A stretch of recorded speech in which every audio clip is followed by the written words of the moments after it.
अस्सलामुअलैकुम, आप सब लोग कैसे हैं। उम्मीद है सब अच्छे होंगे। इस वीडियो में हम इंग्लिश ग्रामर के ऐसे अहम टॉपिक को पढ़ने वाले हैं कि जिसके बगैर ना ही आप इंग्लिश को सही तरह से बोल सकते हैं और ना ही लिख सकते हैं।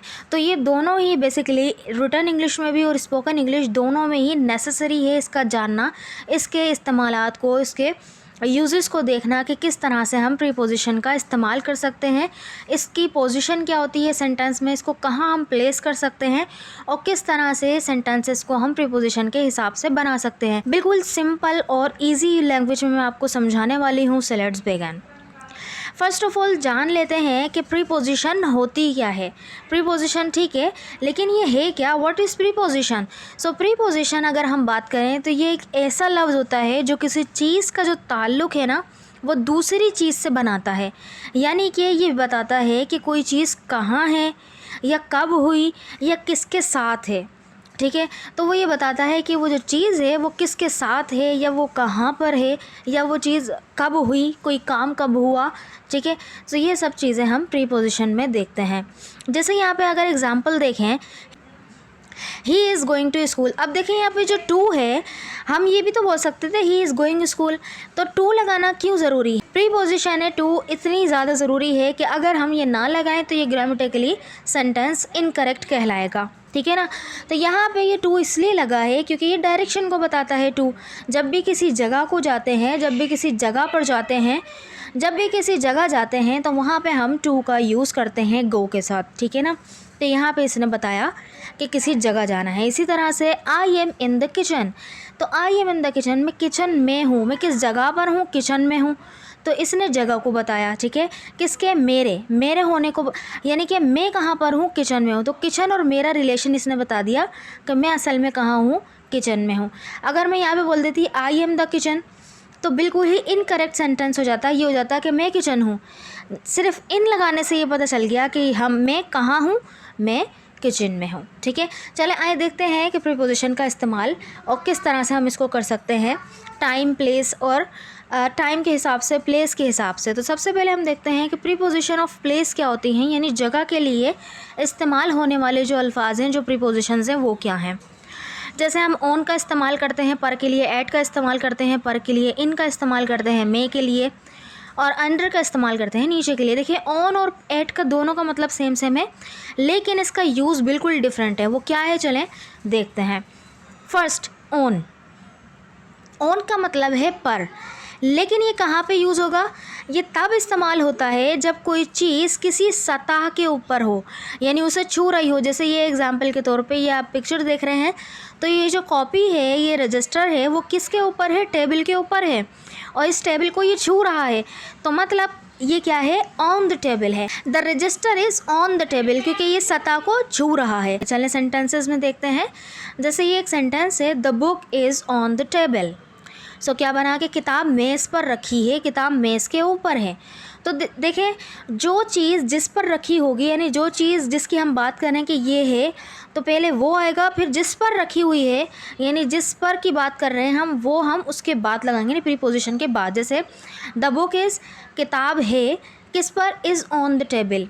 ऑन द टेबल किसके ऊपर है, मेज़ पर है। On the table, on the chair, on the TV. ठीक है, तो यहाँ पे हम ऑन के बाद जिसके ऊपर है वही लगाएंगे, यानी वही ऑब्जेक्ट आएगा।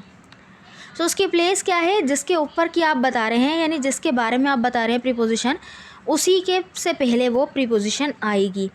जैसे एक और sentence, the picture is on the wall. The picture is on the wall, क्योंकि वो वॉल से चिपकी हुई है ना, उसके ऊपर है। तो यहाँ पर हमने क्या किया, किसके ऊपर है, वॉल के ऊपर है, तो ऑन द वॉल। ठीक है, तस्वीर दीवार पर है, ये तस्वीर दीवार पर लगी है, कुछ भी कह लें। अब नेक्स्ट हमारा जो है वो है इन का मतलब होता है में, लेकिन ये जगह के लिए तो यूज़ होता है, किसके लिए जब इस्तेमाल होता है, जब कोई चीज़ किसी चीज़ के अंदर हो, इनक्लोज्ड एरिया में। ठीक है, किसी चीज़ के अंदर हो तो जब हम इनका यूज़ करते हैं। जैसे यहाँ पे देखें, ये जो ग्लास में है ये क्या है, दूध है, तो उसके अंदर है, उस अहाते के अंदर अंदर है ना दूध, तो ये क्या है, the milk is in the glass, है ना, इन द ग्लास, ग्लास में है। तो यहाँ पर इन का यूज़ हम जब करेंगे जब कोई चीज़ किसी चीज़ के अंदर हो। जैसे sentence, the keys are in the drawer, the keys are in the drawer किस में है? इन द ड्रॉअर है, दराज में है, चाबियाँ दराज में है, ठीक है। तो यहाँ पे हमने देखे क्या किया, जिसके अंदर है वो लिखा इन द ड्रॉअर। इसी तरह से और भी हो सकता है, in the box, in the kitchen, in the room, in the school, in the market, ठीक है। जब किसी चीज़ के इनक्लोज्ड एरिया में हो, उस अहाते में हो, तो फिर हम इन का यूज़ करते हैं। इसी तरह से the milk is in the glass, जैसे कि अभी हमने वो एग्जांपल देखी, दूध क्या है? गिलास में है। सो ग्लास के अंदर है ना दूध, तो इन द ग्लास आया बाद में। द मिल्क, मिल्क इज़ है इन द ग्लास, गिलास में, ठीक है ना। अच्छा, नेक्स्ट हमारी जो प्रीपोजिशन है वो है एट। एट का यूज़ भी हम पर के लिए करते हैं, ऑन का यूज़ भी हमने देखा पर के लिए करते हैं, लेकिन ऑन जब करते हैं जब कोई चीज़ सतह के ऊपर हो, उसको सरफेस को टच कर रही हो, है ना। लेकिन एट जब हम यूज़ करते हैं किसी मखसूस जगह के लिए, ठीक है, यानी किसी मखसूस जगह पर हम खड़े हैं या कोई भी खड़ा है, तो वहाँ पर हम स्पेसिफिक प्लेस के लिए यूज़ करते हैं। जैसे ये दरवाज़ा है, एट द डोर, हम बोलते हैं ना someone is at the door, ठीक है, कि जो है कोई दरवाजे पर है। तो एट जो है एक पर्टिकुलर जो घर का हिस्सा है उसके ऊपर, मतलब उस जगह पे, मखसूस जगह पर है, ठीक है। तो एक जगह पर हमने बता दिया कि वो दरवाजे पर है, ठीक है ना। जैसे सेंटेंसेस अगर यूज़ किए जाए, he is at the door, so बन गया कि वो दरवाजे पर है। She is at the bus stop, वो बस स्टॉप पर है, ठीक है। तो आपको पता है बस स्टॉप कहाँ पर है, वो वहाँ पर खड़ी है, एक स्पेसिफिक जगह हो गई, ठीक है। तो यहाँ पे हम क्या बोलेंगे, वो बस स्टॉप पर है, एक स्पेसिफिक जगह पर है। So at the bus stop, okay. Next है अंडर। अंडर का मतलब होता है नीचे, किसी चीज़ के नीचे हो, यानी ये तब इस्तेमाल होता है जब कोई चीज़ किसी दूसरी चीज़ के नीचे हो। जैसे यहाँ पे एक एग्जांपल के तौर पे ये जो बच्चा है ये क्या है, इस बेंच के नीचे है, तो ये क्या है, द बॉय या the child is under the chair, ठीक है। तो ये क्या है, इसके नीचे है, तो इस वजह से अंडर का यूज़ किया है।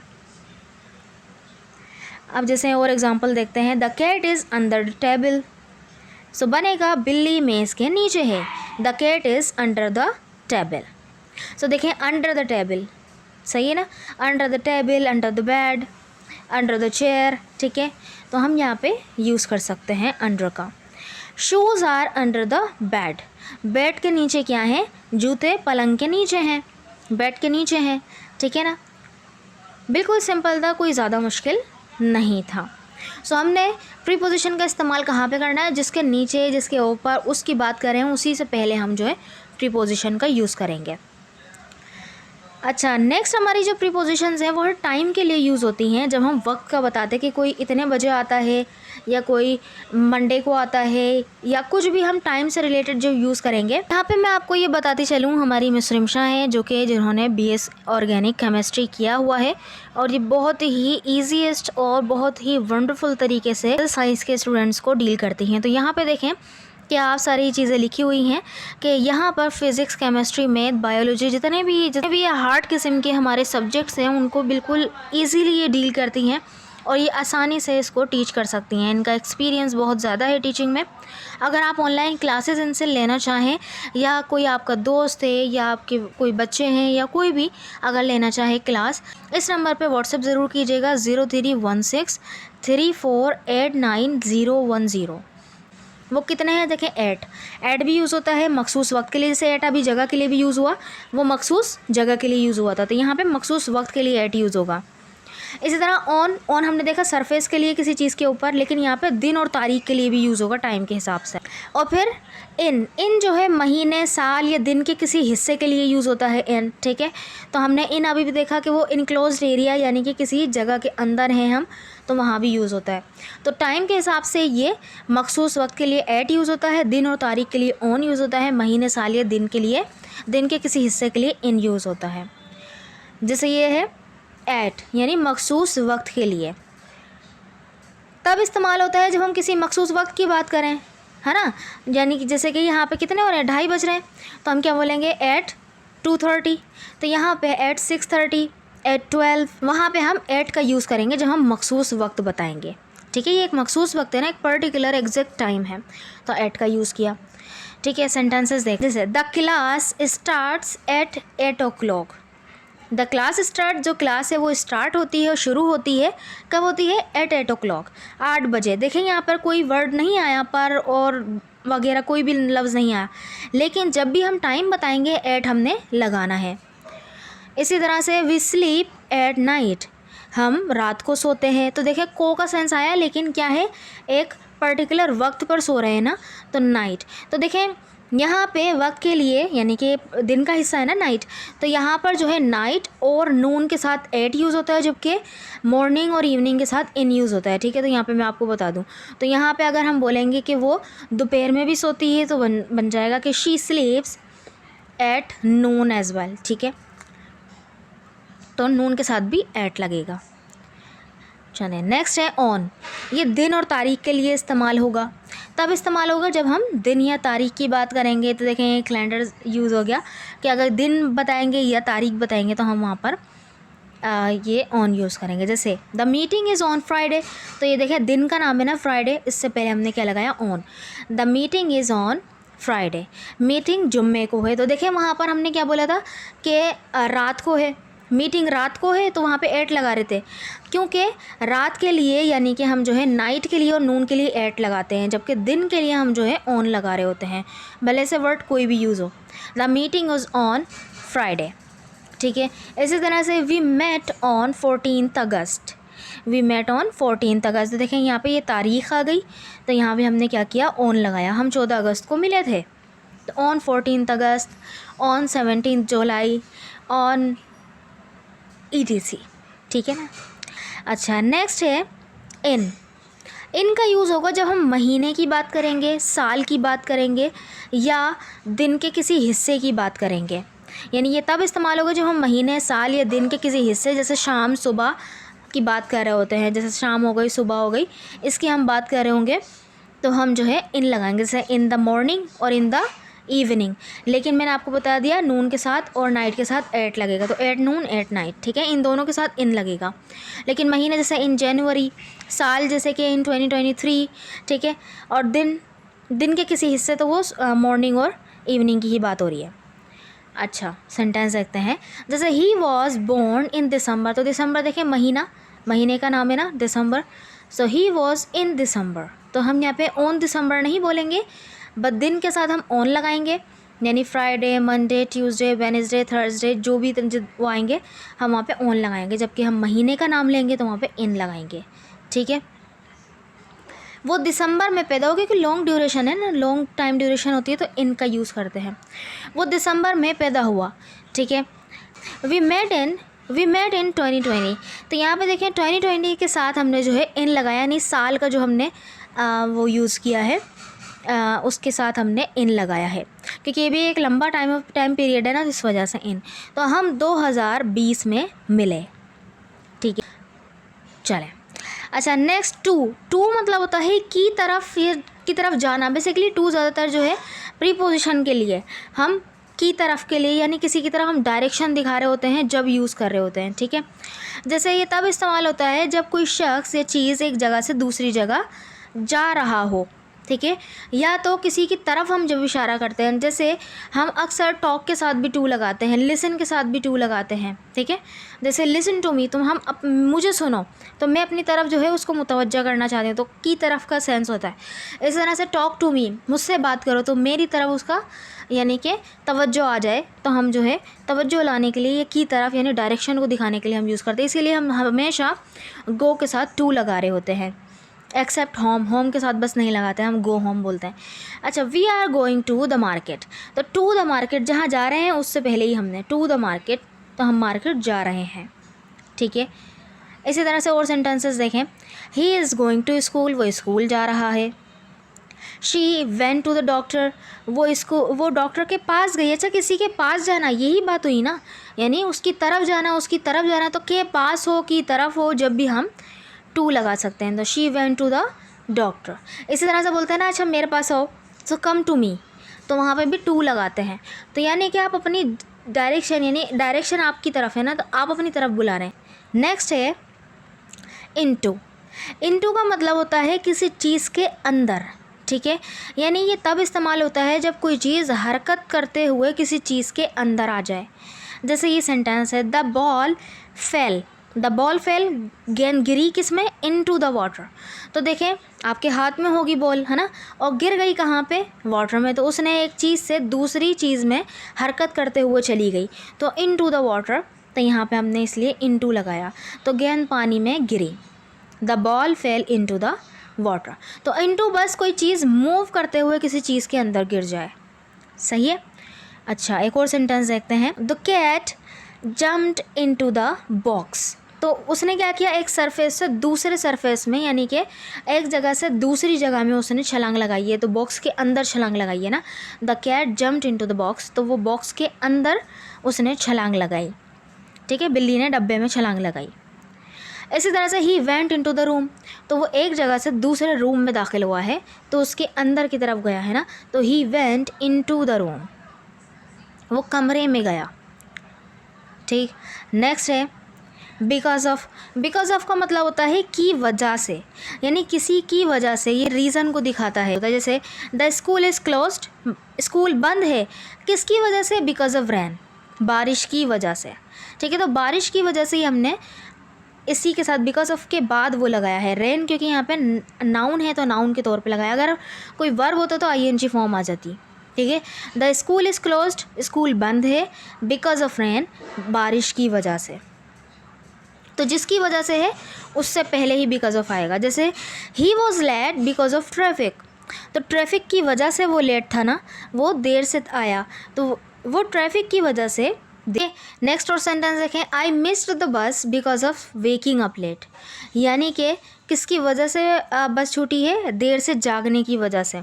सो वेकिंग अप, देखिए यहाँ पे हमने बिकॉज ऑफ के बाद वर्ब की आईएनजी फॉर्म लगाई। तो ये भी बात याद रखने वाली है कि जब भी हम प्रीपोजिशन के बाद कोई वर्ब लगाते हैं तो वो कभी भी कोई और फॉर्म में नहीं आती बल्कि आईएनजी फॉर्म में आती है। तो यहाँ पे देखें आईएनजी फॉर्म वेकिंग अप, तो वेकिंग में वेक में आईएनजी लग गई तो वेकिंग बन गया। सो आई मिस द बस, मैंने बस छूट गई या बस छूट गई मुझसे, because of waking up late, देर से जागने की वजह से, सही है। नेक्स्ट है विद का मतलब होता है के साथ। बेसिकली इसके काफ़ी ज़्यादा मतलब 2-3 मतलब हैं। किसी चीज़ या ज़रिए के साथ काम करने को बेसिकली ये ज़ाहिर करता है। जैसे यहाँ पे एक सेंटेंस है, आई एम राइटिंग, मैं लिख रही हूँ या मैं लिख रहा हूँ, विद अ पेन, कलम के साथ। तो कलम से, ठीक है, किसी चीज़ से आप कुछ करते हैं। जैसे कि मैंने आम छुरी से काटा, सो हम बोलेंगे I cut the mango with the knife, ठीक है। तो किसी चीज़ के ज़रिए आपने कुछ काम किया तो वहाँ पे हम विद का यूज़ करते हैं। इसी तरह से कुछ और सेंटेंसेस, जैसे she cut the paper with scissors, उसने कागज़ कैंची से काटा, तो कैंची से काटना तो विद सीजर्स, ठीक है। ही केम विद हिज फ्रेंड, वो अपने दोस्त के साथ। अच्छा, किसी के साथ आना जब भी हम विद का यूज़ करते हैं, जैसे ही केम, वो आया किसके साथ, विद हिज फ्रेंड, अपने दोस्त के साथ। फ्रॉम का मतलब होता है से, लेकिन ये फ्रॉम होता है ओरिजिन को दिखाता है, यानी कि ये किसी जगह या शख्स से ताल्लुक़ या आगाज़ को बताता है, सही है। यानी कि उसका ही कि कोई चीज़ उसकी तरफ से है, या तो कोई इंसान कहीं से आया है या कहीं से है, ठीक है। तो हम वहाँ पे फ्रॉम लगाते हैं। जैसे आई केम फ्रॉम लाहौर, मैं लाहौर से आया हूँ। तो ये लाहौर क्या है, ओरिजिन है आने का, ठीक है, उसकी तरफ से, यानी वहाँ से आए हैं, तो ये ओरिजिन को दिखाता है। सो आई केम फ्रॉम लाहौर, ठीक है। इसी तरह से this gift is from my brother, this gift is from my brother. तो दिस गिफ्ट इज़ यानी ये तोहफ़ा है किसकी तरफ से, मेरे भाई की तरफ से, मेरे भाई के जानिब से, ठीक है। ही रिटर्न फ्रॉम द मार्केट, वो मार्केट से वापस आया, तो किसकी तरफ से आया है, मार्केट से आया है, तो इस वजह से ओरिजिन को दिखाया गया है फ्रॉम से। So from the market, from the school, ठीक है। सो यहाँ पर जो है जिसकी तरफ से आएंगे वहीं से, यानी फ्रॉम उसके बाद उससे पहले लगेगा। अच्छा, नेक्स्ट है ओवर। ओवर का मतलब होता है किसी चीज़ के ऊपर, यानी ये तब इस्तेमाल होता है जब कोई चीज़ किसी चीज़ के ऊपर हो लेकिन उसे छू ना रही हो। ऑन तो था, उसका मतलब भी ऊपर ही था, लेकिन वो चीज़ सरफेस को छू रही थी। लेकिन ओवर क्या है, ऊपर तो है लेकिन किसी चीज़ को छू ना रही हो, ठीक है। जैसे the fan is over the bed, तो बेड को वो छू नहीं रही ना, तो वो बेड के ऊपर है। अब भले से वो छत को छू रही हो, लेकिन छत की हमने बात नहीं की, हमने बेड की बात की है, तो बेड को तो नहीं छू रही ना वो। The fan is over the bed, पंखा जो है पलंग के ऊपर है। सो किस चीज़ के ऊपर है? बेड के ऊपर, तो ओवर द बेड, ठीक है ना। जैसे the clouds are over the city, शहर के ऊपर बादल है ना है। इसी तरह से देयर इज़ अ पेंटिंग, एक पेंटिंग है किसके ऊपर? ओवर द सोफ़ा, सोफ़े के ऊपर नहीं रखी होगी, बल्कि सोफ़े से ऊपर होगी तो वॉल पर, ठीक है। लेकिन अगर हम जब बोलेंगे there is a painting on the wall, तो फिर हम वॉल के साथ ऑन यूज़ करेंगे, क्योंकि वो उससे टच हो रही है सरफेस से। लेकिन हमने सोफ़े की बात की, सोफ़े से तो टच नहीं हो रही ना वो, सोफ़े के ऊपर है मतलब ओवर है, ठीक है। There is a painting over the sofa. अच्छा, नेक्स्ट अबव। अबव का मतलब भी ऊपर ही होता है, लेकिन ये तब इस्तेमाल होता है जब कोई चीज़ किसी दूसरे से ऊंची सतह पर हो, लेकिन वो बराह रास्त ऊपर ना हो, ठीक है। जैसे बेड के ऊपर है तो वो बिल्कुल एग्जैक्ट ऊपर है, ठीक है। सोफ़े के ऊपर है तो वो बिल्कुल एग्जैक्ट ऊपर है, लेकिन यहाँ पे वो चीज़ ऊपर तो हो, लेकिन एग्जैक्ट आपके ही ऊपर ना हो। जैसे कि the temperature is above 40 degree, यानी 40 डिग्री से ऊपर है। तो यानी आप जो है वर्चुअली बता रहे हैं कि कोई चीज़ किसी चीज़ से ऊपर है। The temperature is above 40 degrees. The shelf is above the table, the shelf is above the table. अब वो टेबल के ऊपर है, वो ज़रूरी नहीं है एग्जैक्ट ऊपर हो, इधर उधर हो सकता है, ठीक है ना। शेल्फ मेज से ऊपर है। His marks are above average, यानी उसके जो नंबर्स हैं वो औसत से ज़्यादा हैं, एवरेज से ज़्यादा हैं। तो above average, above the table, above the वगैरह वगैरह, ठीक है। Next below. बिलो मतलब होता है के नीचे, है ना। तब इस्तेमाल होगा जब कोई चीज़ सतह या मयार से नीचे हो, वही यानी उसका अबव का अपोजिट, सेम अबव वाला यूज़ होगा लेकिन उसके अपोजिट। जैसे कि the temperature is below zero, यानी दर्जे हरारत जो है सिफर से नीचे है, जहाँ पे सर्दियाँ बर्फ़ जमने लगती है उसकी बात हो रही है। The temperature is below zero, ठीक है। तो यहाँ पे भी देखिए वर्चुअली उसकी बात हुई है, किसी सतह से नीचे है। हर परफॉर्मेंस वॉज बिलो एवरेज, उसकी कारकर्दगी औसत से कम थी, यानी एवरेज से भी कम थी। The painting is below the window, जो पेंटिंग है वो क्या है? विंडो से नीचे है। ज़रूरी नहीं है एग्जैक्ट नीचे हो, बस वो उसके नीचे है, ठीक है। अच्छा, नेक्स्ट है बिहाइंड। बिहाइंड का मतलब होता है कि पीछे। सो ये तब इस्तेमाल होता है जब कोई चीज़ किसी दूसरी चीज़ के पीछे हो, ठीक है। जैसे the car is behind the truck, यानी ट्रक आगे होगा और कार क्या होगी? पीछे होगी। The car is behind the truck, तो ट्रक के पीछे है तो बिहाइंड द ट्रक, गाड़ी ट्रक के पीछे है। द बॉय इज़ हाइडिंग, यानी लड़का छुपा हुआ है, कहाँ पे? बिहाइंड द कर्टन, कर्टन के पीछे, पर्दों के पीछे। There is a garden, garden है कहाँ पर है? बिहाइंड द हाउस, मेरे घर के करीब या घर के करीब, ठीक है, या घर के पीछे, सॉरी करीब नहीं, घर के पीछे। अच्छा, यहाँ पे जो है इस पार्ट को मैं वाइंड अप करती हूँ, क्योंकि वीडियो काफ़ी लंबी हो रही है। तो इंशाल्लाह मैं अब इसका सेकंड पार्ट इसके बाद जो है वीडियो अपलोड करूँगी, तो उसको भी ज़रूर आप देखिएगा। बाकी प्रीपोजिशंस उसमें मैं आपको समझा दूँगी। तो जितनी भी रह गई हैं तकरीबन 35 के करीब हमारी प्रीपोजिशंस हैं, तो वो बाकी जो है मैं उसमें उस वीडियो में आपको बताऊँगी, ठीक है।